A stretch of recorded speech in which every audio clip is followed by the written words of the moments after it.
Bila nak tawaf, mula pusingnya tu letakkan bahu kiri di Hajar Aswad mengelilingi Kaabah. Jangan duduk surah Allah Akbar, lepas dah. Bila barunya tu tak boleh ya. Dia kena sama ada surah Allah Akbar macam tu jalan terus ataupun ditunduk dia Hajar Aswad, lepas tu barulah berdiri macam tu jalan. Okey? Melambai-lambai tangan mengucap bismillah Allahu Akbar walillahil hamd ya. Lepas tu jalan. Kemudian masa berjalan tu sunat berdoa atau membaca Quran atau berzikir. Jangan tutup mulut tak minta apa.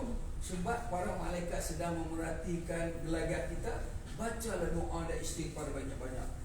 Berzikir setidak-tidaknya yang cantik ikut buku panduan. Ya, kalau bawa buku gantung ni bukalah satu-satu baca satu-satu setiap kemudian. Kemudian berturut-turut tawaf itu sunat.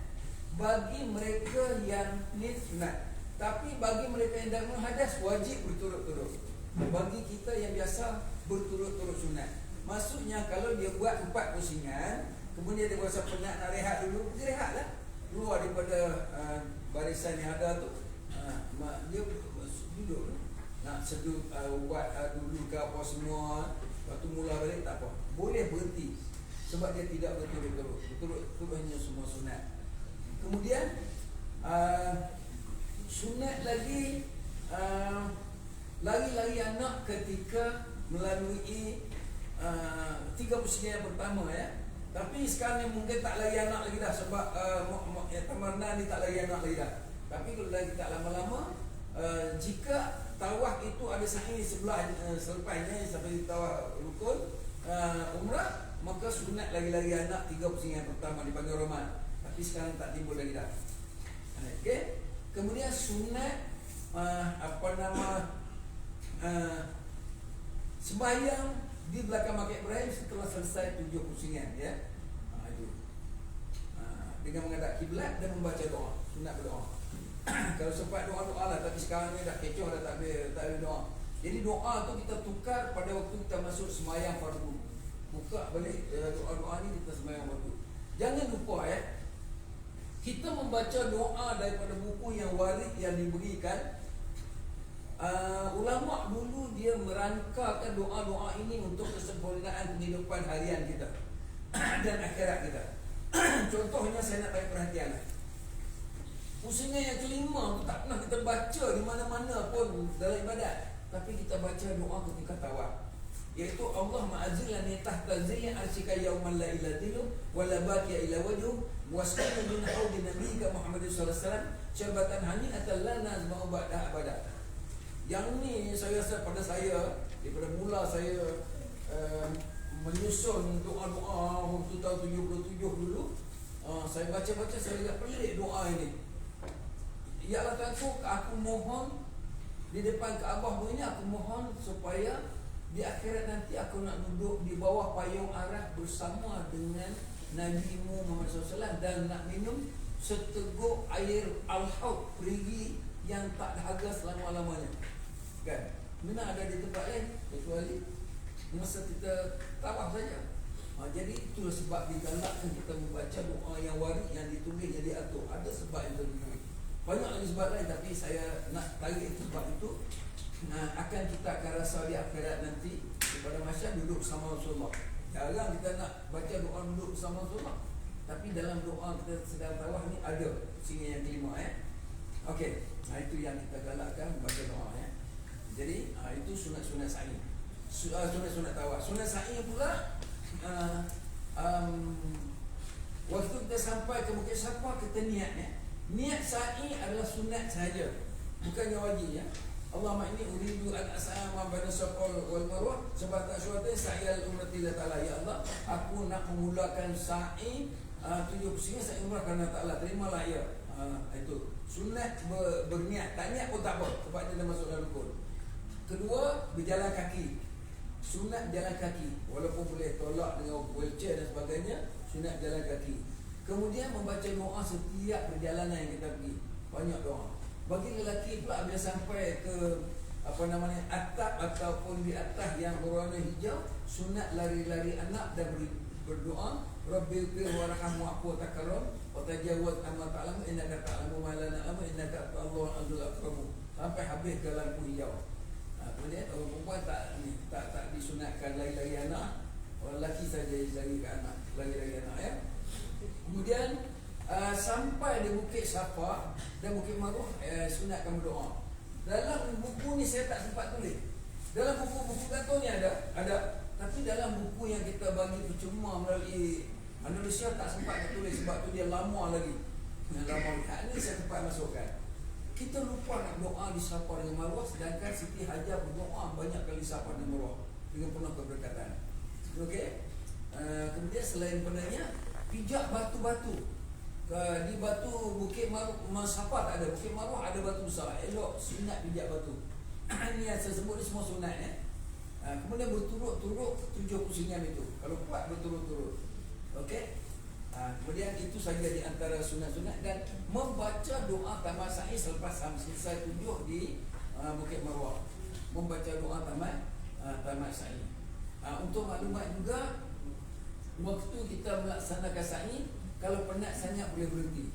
Jarak Safa dengan Marwah 420 meter. 420 meter. Kalau kita kali dengan 7, jawapannya ialah 2,940 meter. Lagi 60 meter cukup 3 kilometer. Jadi kita kena jalan 3 kilometer. Ya, 3 kilometer. Jadi sebelum pergi tawaf makanlah vitamin banyak-banyak, kuatkan badan, nak berjalan 3 kilometer. Itu sa'i saja. Tawaf mungkin dalam 1,5 kilometer saja. Buat dia mulaikan dia kecil. Atau 1 kilometer pun boleh lah. Tapi kalau sa'i memang dekat 3 kilometer. Selesai sa'i barulah kita bergunting rambut. Itulah saja saya ingat. Ustaz, ya, bergunting rambut ni mana lebih afdal, kita bergunting ataupun jangan kita bertahalul dulu, kita terus bercukur? Ya. Okey. Kita tengok keadaan. Mana lebih afdal lepas sa'i terus cukur rambut dulu, tapi tak boleh cukur di Bukit Marwah. Ya. Kan? Ataupun nak gunting sikit dulu, lepas tu baru pergi cukur. Ya, afdalnya ikut Nabi. Nabi terus bercukur. Nabi terus bercukur. Jadi kalau boleh selepas selesai saja berdoa pusingan 7 di Bukit Marwah, kita tengok jalan kita nak balik, jangan duduk niat apa-apa. Kita dalam ihram tadi tu, dalam ihram. Jalan balik, bila jumpa saja kedai barber cukur rambut, bayar RM10 kat dia, kita berdoa lah. Allahumma rabb hadhihi nasiyati biyadika, ada doa ni. Waj'al li syaratin hasana wa ramhu anni biasa wa fa'li bi darajah wa kulli walil malikin munkasirin wa li jami'il muslimin isma' bi rahmatika tu habis. Okey? Boleh. Ataupun dah pakat dengan mutawif kata balik ke hotel, saya boleh cukur rambutnya. Wah, nak berkat mutawif pula. Tak apa-apa ni. Tapi selama belum bercukur, dia dalam boleh juga kurang afdal. Dia niat nak bercukur, tapi nak cepat keluar dari ihram. Masa di Marwah tu dia pun keluarkan gunting, tengok orang. Kadang-kadang polis marah tak bagi keluarkan gunting di situ. Perempuan jangan gunting di Marwah dia gunting tempat lain. Kadang-kadang dia marah. Jadi kita keluar gunting dia. Allah merubah haji nasihati, ya Allah, inilah rambut aku gunting untuk mengangkat ampunanmu. Setiap rambut itu gunting. Lepas tu jalan balik jumpa kedai. Bila dia gunting, dia dah bertahalul. Jadi bila dia sampai saja ke tempat cukur, dia bagi dia cukur je lah. Tak ada masalah. Jadi boleh keluar. Ya, tapi saya nak menggalakkan lebih banyak kita bercukur rambut daripada bergunting macam tu saja. Lebih afdal lah. Sebab wamhu anni biasa warfa'li bi darajah wa kulli wal muhallakin. Ya Allah, setiap rambut yang aku gugurkan jadi cahaya dari kiamat. Kalau seluruh rambut atas kepala, jadi lagi banyak. Dan di pada masyarakat esok, rambut ini akan bertukar menjadi warna lain. Katakan di pada masyarakat esok, Allah akan tunjuk kita, engkau berumur sekian, pada tarikh sekian, engkau adalah kena sekian, engkau sedang menunaikan umrah dan engkau gunting rambut. Maka setakat itu digambarkan rambut kita dengan warna putih. Rambut lain mungkin warna hitam. Ya? Jadi di warna lain. Macam-macam tu juga kuku masa kita menunaikan ibadat umrah, kita dah potong rambut kuku dulu. Bila daripada masyarakat besok, dia akan tunjukkan sejarah kita diputarkan kembali. Kau buat apa masa ni? Dia nampak ketika itu kuku kita berwarna lain. Dia akan menjadi warna bertukar-tukar untuk membezakan kebersihan, kesucian hati kita, tambatan hati kita dengan Allah SWT. Okey? Itu jawapan kepada gunting rambut, cukur rambut tadi. Lagi soalan ya? Ya.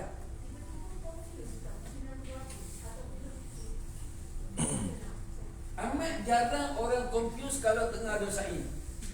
Amat jarang confuse. Sebab kita kena tengok kita dari mana ke mana. Kalau kita dari Safa ke Marwah, pasti semua ada pusingan 1, 3, 5, 7. Kalau dari Marwah balik Safa, pasti kita hanya tinggal pusingan 2, 4 dan 6. Payah confuse. Yang jadi confuse ketika tawaf. Tapi tawaf kalau ikut mutawif, kalau ikut pegawai muassasah I'tamarna, tak akan jadi apa-apa kerana mereka dah masak dah dengan 7. Tanya tu ada kaitan. Dalam musim haji, di sebelum waktu Covid, muassasah mewajibkan maktab-maktab menyediakan mutawif. Mutawif ni orang Arab. Mutawif ini mereka akan dibayar membawa orang tawaf dan sa'i. Bila dia bawa jemaah pergi tawaf, 5 dia dah kata 7. Orang tak tahu apa, ya. Pasal dia nak gelak, nak kejar.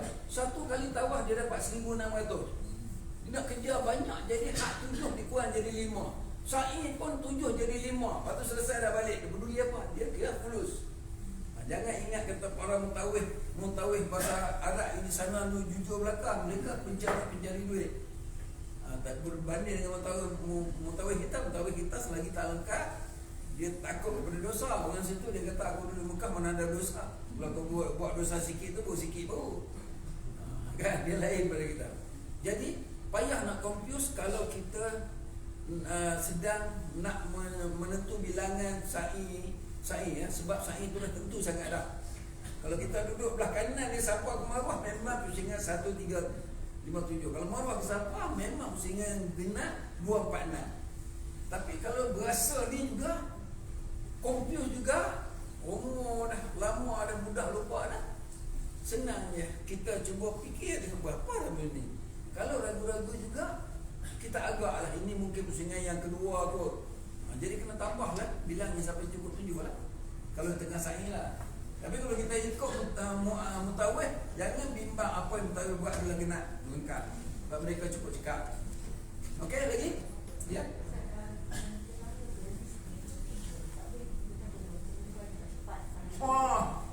Boleh tak wanita ini tunggu gunting bila suami tak dapat? Duk jeling kawan nak spray gunting pun tak ada. Senang masuk ke tangan sebenarnya. Boleh. Dia gagut 3 helai boleh. Atau cabut selai sampai 3 helai dalam satu waktu. Boleh. Jangan selai saja. Boleh gabut sampai binasa gabut 3 helai.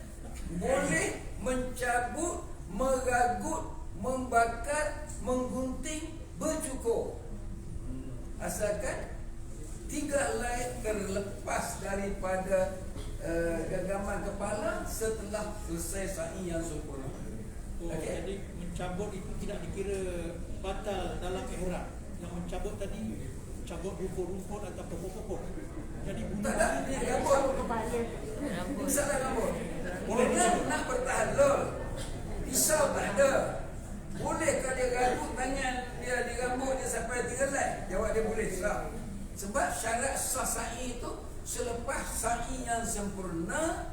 Kalau bagi umrah selepas sa'i yang sempurna, kemudian membinasakan rambut 3 helai, bukan janggut, bukan misrah, tetapi rambut 3 helai, sama ada bercukur, meragut, membakar atau menggunting.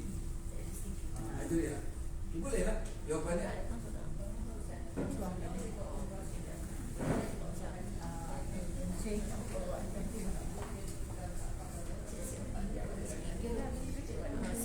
Ya. Okey. Seorang yang melakukan 3 kali umrah sebelum itu, rupanya dalam umrah itu banyak. Setiap umrah dia tak sah. Umrah pertama tersentuh Kaabah. Umrah yang kedua mungkin tak cukup 7. Dia kata cukup 7 orang tawafnya. Umrah yang ketiga tu entah kena apa tai burung, bau sedar dah balik begini. Dia buat umrah yang keempat. Umrah keempat jaga bagi sempurna betul-betul. Apa jadi dengan 3 umrah tadi? Jawab dia 3 umrah tadi dia di antara umrah pertama sampai umrah keempat dia dalam ihram. Berapa banyak dia langgar ihram dia kena wajib bayar. Dia dalam ihram. Tapi apabila dia buat umrah keempat selesai dengan baik, tawaf cukup selesai tu 7 sa'i dia buat dengan sempurna, dia gunting rambut, maka dia akan menutup ihram ketiga-tiga umrah yang tak sah tadi. Dia menutup. Jadi qada dia ialah qada umrah pertama lah. Walaupun 3 umrah dah terlepas, dia bukan mesti qada 3 umrah pula. Satu umrah tadi dah qada semua ketiga-tiga umrah yang lain dengan menamatkan ihram dia. Tetapi umrah yang dia buat tadi awal-awal lagi dia kena banyak dam.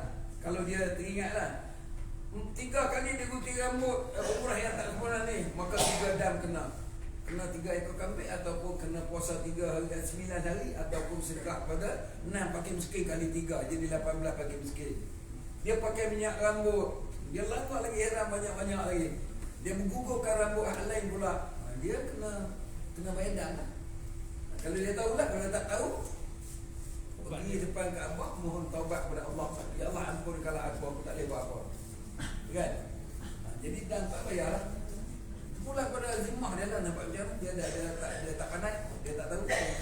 Tapi umrah dia qada balik semua dah dengan satu umrah yang dia ulang tadi yang sempurna. Wallahu a'lam. Ya.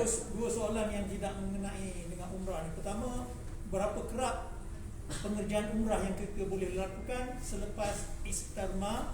Soalan pertama. Kedua, adakah kita boleh masuk ke Masjidil Haram bersembahyang 5 waktu seperti di Madinah? Tidak perlu buat application atau sebagainya. Ya. Jawapan pertama, bilakah umrah selepas dikawal oleh iktamarna, umrah yang dikendalikan oleh muassasah kita, Al-Usan? Jawab dia, habis saja selesai dengan Al-Usan, terus minta dengan iktamarna, tengok bila giliran yang ditentukan oleh iktamarna. Gitu ya? Bila yang ada slot kosong, bila masa yang ada kosong di dalam sistem iktamarna dia, itu saja boleh menentukan. Jadi itu kena pakai ilmu mutawih lah. Mutawih akan guna ijazkan, dia akan tunjukkan. Masa itu mutawih akan ajak kita pergi ke tan'im lah biasanya untuk merealisasikan perjanjian dengan iktamarna tadi. Berapa kali? Itu tengoklah bila habis dengan iktamarna kali yang kedua tu pula minta lagi, apply lagi. Dia akan bagi kosongan, kita pergi buat lagi. Banyak mana mungkin tu ada kawan yang buat sampai 6 kali pun ada. Ada yang buat dapat 2 kali saja, itu terpulang kepada ni. Okey? Itu soalan yang pertama. Soalan yang kedua tadi, berapa kerap kita boleh masuk solat? berapa kerap kita boleh masuk solat jemaah di masjid ni? Alhamdulillah, 3 minggu yang lalu setiap hari kita minta iktamarna, dia bagi 2 kali saja kebenaran sembahyang fardu 5 waktu tu. Dia bagi 2 kali saja. Sama ada dia bagi subuh, dia bagi asar ataupun isya. Dia bagi zuhur, lepas tu dia bagi sembahyang isya ke subuh ni maghrib ke. Tapi kebelakangan ini dia bergantung juga pada iktamarna. Dia bergantung pada iktamarna. Jadi bila kita ada peluangnya kita minta iktamarna tu, nanti dia akan jawab boleh sembahyang. Besar kemungkinan 5 waktu boleh berulang. Tapi setiap lepas waktu minta, lepas waktu minta, lepas waktu minta. Kadang-kadang dia kata penuh, tak boleh lagi dah, dia tak boleh terima. Ada bagilah 3 saja. Balik buat selepas keluar dari masjid, selepas memang tu buat minta iktamarna. Dia akan bagi untuk the next sembahyang pula. Gitulah. Terpulanglah kepada kebijaksanaan masing-masing. Kalau tak boleh tu kita kena sembahyang di hotel, sebab dia tidak benarkan sembahyang di dataran. Kalau dia benarkan sembahyang di dataran, okey. Namun sembahyang di Masjid Al-Haram ikut pintu lain, dia tak ikut pintu masuk untuk menunjukkan umrah. Dia masuk pintu lain, tapi menggunakan embasan iktamarna juga. Artinya ada pegawai nak tengok iktamarna kita hijau atau tidak.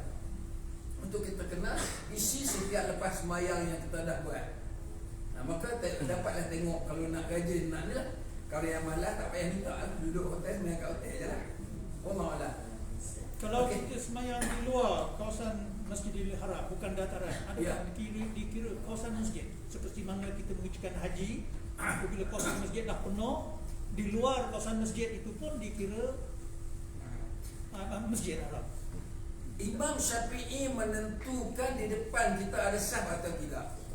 Kalau sembahyang di luar masjid tapi tidak ada sah di depan dan tidak boleh kita nak berjalan ke depan, dalam mazhab Syafi'i tak boleh, tak sah berjemaah melalui telefon, melalui pembesar suara speaker, tak boleh. Tak boleh, itu kena jaga. Orang lain boleh, mazhab lain boleh. Jauh lagi sembahyang di belakang ni pun boleh. Kita tak boleh, kita kena 300 Ustaz Saifullah, 300 kaki ke 300 meter? 300 meter. 300 meter. Jadi 300 meter sah belakang dengan kita ni baru boleh, dan mendengar pula suara imam baru sah kalau mengikut Syafi'i. Dia ada kaki-kaki, dia ada hasta, dia berapa ratus hasta ke? Saya tak pernah ingat sangat dalam muzakarah ibadah haji dia ada sebut. Tapi kalau semayang di atas bangunan tak boleh. Kata kita duduk kat Hilton lama panggil apa sekarang ni? Hotel Makkah tahu. Hilton Makkah ya. Makkah dekat Makkah tu ada satu lama punya hotel Hilton. Ya. Masalah dia ialah dia ada buat satu surau. Surau ini lebih kurang menganjurkan masjid. Orang lain boleh semayang berimamkan imam masjid dan kan dia berada di surau. Tapi Imam Syafi'i mengatakan tak sah. Begitu juga sekarang ni ada peluang naik semayang ke ni tak, ke Tower. Kalau masalah sembahyang sekarang ni boleh 5 waktu. Kita booking sekali booking dia. Selepas solat Isya terus buka iktabana booking untuk 5 waktu. Boleh dapat. Boleh dapat ya? Boleh dapat. Jadi kata Ustaz Alam Shah, selepas semayang iktabana tu terus booking untuk semayang 5 waktu. Dibenarkan. Lepas sembahyang Isya. Lepas sembahyang ni untuk 5 waktu. untuk setiap 5 waktu. Satu kali booking untuk 5 waktu besok. Lepas semayang Isya tu minta booking, boleh semayang subuh sampailah ke Isya. Lepas Isya tu minta lagi. Jadi setiap hari Sekali booking dalam sehari. Selepas solat Sehari Isya. sehari. Itu penerangan daripada Ustaz Alam Shah. Jadi akunya boleh semayang hari-hari di Masjid Al-Haram. Ya, InsyaAllah. Okey. Tadi bab apa tadi? Mana soalan tadi siapa nak tanya? Ya. Ya? Kena najis buruk. Okey. Jika tengah tawaf kena najis buruk, kena pergi ke tempat yang ni sikit, keluarkan ni ambil air spray najis tu bagi basuh, dan air tu meresap masuk ke badan. Kalau meresap masuk badan, terpaksa nak kena pergi kena mandi dulu. Ini beratlah sikit. Tapi kalau setakat kena sikit, ada pelapik lagi, basuh benda ini, pakai balik semula. Biar basah-basah pergi tawaf. Kena bersihkan, jangan tanggung najis. Menanggung najis batal tawaf dan batal sembahyang. Kalau jangan kena badan, tapi kalau terus sampai ke badan kena basuh juga. Pasal menanggung najis. Okey? Itu kena berhati-hatilah. Okey, ada soalan dia tak? Ya. Kan yang saya apply buat masuk saya tak tadi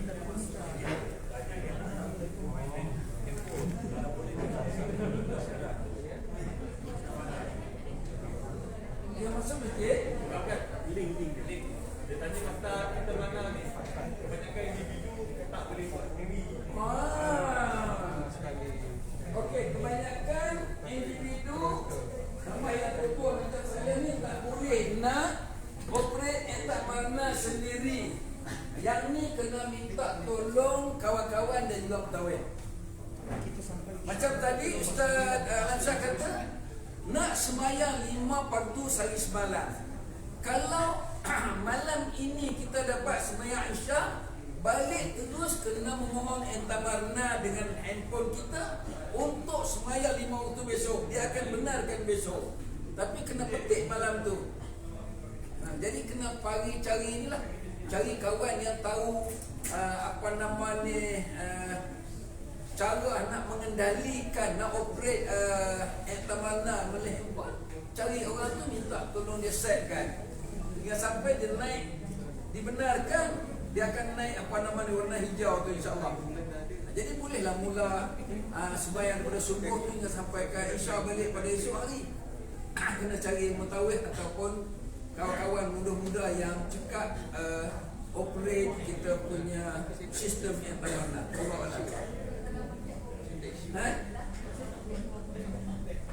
Saya rasa masjid dia tak boleh duduk lama-lama sana. Lepas sembahyang kena balik. Sebab tu ada permit. Permit tu mengatakan lepas sembahyang keluar. Sini lain. Tak boleh. Tak sama ni. Di Masjid Haram waktu sembahyang tak sama dengan Masjid Nabawi. Nabawi kita alamat masuk, kita nak baca Quran. Biasanya saya amalkanlah maghrib tu tak mau balik lah. Nak habis tu baca Quran berapa, 1 juzuk semua bagus juga. Tapi di Mekah tak ada. Lepas sembahyang saja dia iklan supaya semua keluar. Nanti nak sembahyang pula setengah jam baru dapat masuk balik waktu azan. Kan? Itu pun nak kena tunjuk tamanah. Tidak tak dapat. Itu saja ingatan kita ingat pada sinilah, takut di sana nanti tak dapat nak cakap tu. Okey? Ada lagi? Kalau tak ada dah. Nampak banyak dah rehat dah lama sangat dah ceramah ni. Tawaf wadah tak ada ya. Tawaf wadah tak ada. Jadi tawaf sunat pun tak ada. Jangan mengharapkan tawaf wadah, tawaf sunat sepanjang berada di muka al-Mukarramah. Andai kata pihak urusannya Haji Aida ada di sini, jika dapatlah kita pergi menziarahi, jika dapat kita pergi menziarahi ke Taif lah, jika dapat. Saya tak mau janji sebab saya tak tahu kedudukan program yang Haji Aida bawa ke sana. Kalau dia bagi kebenaran, bagi. Walaupun saya pengurusi eksekutif, saya tidak berhak untuk nak menentukan pemergian tidak mengikut jadual yang ada pada kita. Sebab apa? Sedang pengurusan saya dah sebut dah. Pihak pengurusan dah bertakbiran serah pada dia, termasuk fulus pun dia yang pegang.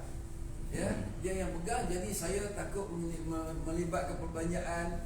Tengok macam-macam lah duduk di tangan dia. Jadi bila dia datang dah, kalau sekiranya tak ada pengumuman, artinya tak ada lah Taif. Kalau ada pengumuman, ada lah Taif. Jadi bila pergi ke Taif, saya berpendapat kita tidak perlu berniat ihram di kono manazil di bawah. Sebab takut tidak dapat ihtamarna. Takut tidak dapat ihtamarna, tak boleh buat umrah Taif.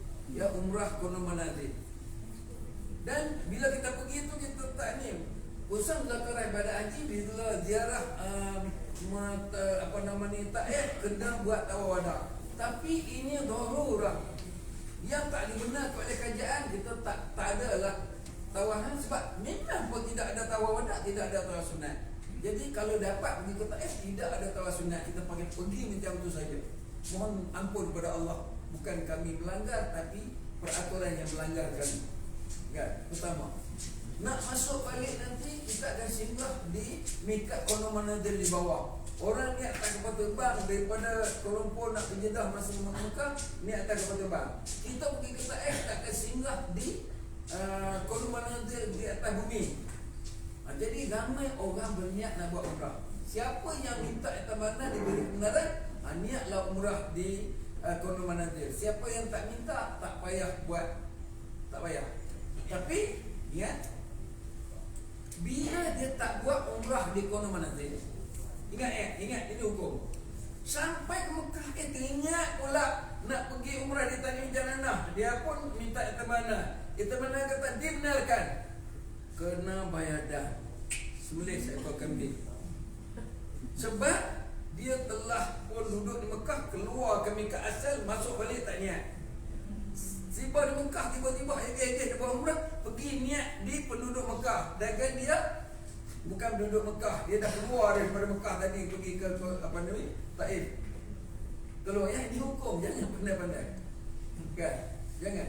Bila dah balik daripada Taif tu, pendek kata tak ada umrah dah sampai ke balik Malaysia. Kalau buat juga boleh. Sembelih seekor kambing kerana melanggar nikah asal setelah dia keluar daripada Mekah sebelum itu. Okey, benda-benda kecil macam ni bukan orang semua tahu. Betul je. Saya ni bukan alim sangat, tapi putusan muzakarah ibadah haji ada dalam kitab. Kadang kita tak jumpa kitab ni. Itu minta maaf lah, saya dengarkan sikit para jemaah sekalian, tetapi ini ilmu yang kita kutip daripada Muqtabar. Ya, kita ikutlah. Nanti buat-buat esok dia baru sedar, tak cakap pun itulah dia. Ini yang saya ada di kat sini. Esok saya tak ada mutawih lah. Adakah mutawih yang tahu benda-benda semua? Itu takut juga. Kan? Itu dia. Lagi soalan? Kalau dah balik pada Taif, kalau sebelum pergi Taif, minta air mana? Kalau dia benarkan, niat je. Kalau tak niat tak boleh. Sebab balik daripada Taif, jika tidak buat satu umrah, jangan berniat nak buat umrah lagi ketika berada di Mekah. Tapi kalau tak pergi Taif, tak masalah. Masuk ke Mekah dengan umrah esok pertama, tak pergi ke Taif, tiba-tiba hari yang keempat teringin nak buat umrah, minta ke mana kalau kita lulus, boleh. Mutawih boleh bawa ataupun sendiri pergi ke Jaranah, niat masuk buat. Tak apa-apa. Kenapa? Sebab dia tidak keluarkan nikah asal di luar negara, di luar penduduk Mekah. Siapa orang yang mutawih ni jemaah di luar Mekah ni? Orang yang dari Madinah kena niat di Bir Ali. Orang yang dari timur di Kornul Manazil. Orang yang datang daripada barat kena Al-Juhfa. Orang yang datang dari Yaman ialah Melai. Kan? Ni kita nak masuk tak tempuh semua mikat-mikat ni semua, maka tak perlulah kita nak kena keluar balik ke mikat ini. Hanya mikat bagi orang yang tinggal di Mekah saja, iaitu Jaranah, Tan'im, Hudaybiyah. Ada 3 tempat yang telah dibawa oleh mutawif. Wallahu a'lam. Lagi? Tak ada tawaf sunat. Tidak ada tawaf sunat. Tidak ada tawaf wada. Itu tawaf sunat, tawaf wada pun. Jadi tolong jangan berniat nak buat tawaf saja-saja. Jangan bernazar. Saya kalau boleh pergi umrah nak buat tawaf 3 kali. Jangan juga bernazar. Nazar tu nanti makan kita balik. Sebab nazar ni kena, bila batal nazar, kena puasa 3 hari atau bersedekah 10 cukup makanan kepada 10 bagi miskin. Nak keluar daripada nazar tu. Tapi kalau di Mekah melanggar nazar dalam masa mulai haji atau umrah, sembelih seekor kambing. Membatal nazar saja, mulai berpuasa 3 hari atau bayar pada bersedekah pada 10 fakir miskin. Tapi kalau nazar dalam haji dan umrah, sembelih seekor kambing. Sembelih seekor kambing kerana melanggar nazar dalam masa menunaikan haji dan umrah. Okey? Ustaz tanya, 10 fakir miskin tu kena buat dekat sini ke? Kalau kita balik ke Malaysia buat Dia balik ke Malaysia pun boleh. Itu tapi itu berkenaan dengan nazar lain, bukan nazar ketika menunaikan haji umrah. Nazar katakan janji dengan orang, bernazar nak bagi tapi tak bagi, itu di Malaysia. Nazar di sana lain. Sebab dalam surah An-Nisa, kalau tak salah saya dah baca 3-4 hari lepas, dia ada sebut orang-orang yang bersumpah dengan nazar, kalau tak dapat menunaikannya kena bayar fidyah. Okey? Bab haji lain buat nazar dia. Melanggar nazar kena sembelih seekor kambing. Okey? Ada lagi? Tak ada apa-apa, berhenti ya. Okey. Okey. Tapi jangan berhenti macam tu saja. Saya jemput ada Ustaz apa nama ni, Alam Syah nak bagi sedikit pandangan. Ya. Ataupun Ustaz Nazri. Salam Syah, sila Salam Syah. Ya. Salam Syah. Ustaz Alam Syah juga minta. Ceritalah apa sikit sebanyak berkenaan dengan Madinah sebelum berdekat.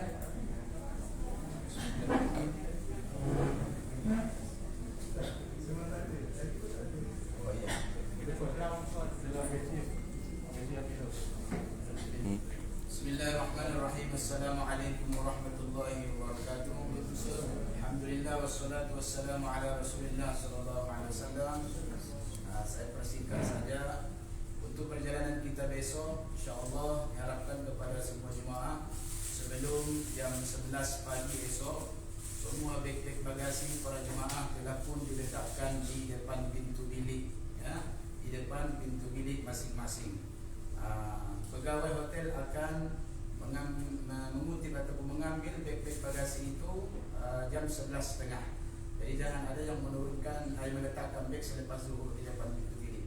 Diharapkan letakkan semua beg bagasi ataupun beg yang tak digunakan lagi di depan pintu bilik masing-masing, insyaAllah. Dan selepas itu jemaah boleh terus sembahyang zuhur dan ziarah wadah seperti yang telah diterangkan oleh yang berbahagia Datuk Tausiah tadi. Dan solat zuhur bersalam, balik ke hotel, makan tengah hari. Selepas itu jemaah pun bersiap-siap memakai pakaian ihram, tapi jangan berniat, ya, niat nanti di Bir Ali, insyaAllah. Bas kita akan bertolak esok insyaAllah jam 2 petang. Jam 2 petang. Setibanya di Bir Ali, kita akan solat sunat dan solat asyar. Kalau sekiranya sembahyang asar masih lama lagi, kita dah sampai di Bir Ali, maka kita akan sembahyang asyar di tengah perjalanan. Lebih kurang 50 kilo daripada Bir Ali ada masjid untuk sembahyang asyar. Tengok keadaan. Kalau azan asar lebih kurang 15 minit lagi, kita tunggu. Tapi kalau sekiranya 1 jam lagi nak asar, kita dah siap sembahyang sunat ihram di Bir Ali, maka kita akan teruskan perjalanan dan kita akan berhenti di tengah perjalanan untuk sembahyang asar. Selepas sembahyang asar, kita teruskan ke Wadi Qudair untuk solat maghrib isya jamak dan makan malam di sana. Jangka kita akan tiba di kota Mekah insyaAllah jam 9 malam. Dan juga permit daripada muassasah untuk kita umrah pertama adalah jam 12 malam, ya. Dan insyaAllah akan selesai lebih kurang dalam jam 2.30 pagi, ya. Bagi jemaah yang selesai umrah nanti, jemaah kena keluar, ya. Tak boleh iktikaf di Masjidil Haram. Jemaah boleh balik dulu ke hotel, tukar kain ihram, barulah jemaah terus ke Masjid Nabawi mengerjakan solat subuh berjemaah insyaAllah, ya. Jadi sebelum ke Mekah, jemaah boleh booking awal-awal dalam iktamar para jemaah untuk solat subuh, ya. Solat subuh ataupun subuh zuhur asar sekali booking, ya. Maknanya kita boleh buat permohonan dalam iktamarna adalah hari Kamis selepas solat Isya, ya, selepas solat Isya, ataupun sekarang pun boleh buat, boleh mohon. Sekarang buka aplikasi ataupun nantilah kemudian, sekarang dah 11, ya. Nanti selepas solat zuhur kami boleh tolong para jemaah buka iktamarna, kita booking untuk sembahyang subuh, zuhur, asar, maghrib, isya pada hari Jumaat, ya, Jumaat. Hari Kamis kita sampai jam 9 malam, ya. Jadi kita mula sembahyang di masjid adalah hari Jumaat, subuh, zuhur, Jumaat, asar, maghrib dan isya. Jadi itu sajalah daripada saya pegawai Madinah yang diamanahkan oleh Andalusia untuk menjaga para jemaah. Meminta maaf atas semua kesalahan. Mana tahu ada kekurangan saya dalam menjaga para jemaah selama duduk di kota Madinah 6 hari 5 malam, maka saya pun minta maaf. Wabillahi taufiq wal hidayah.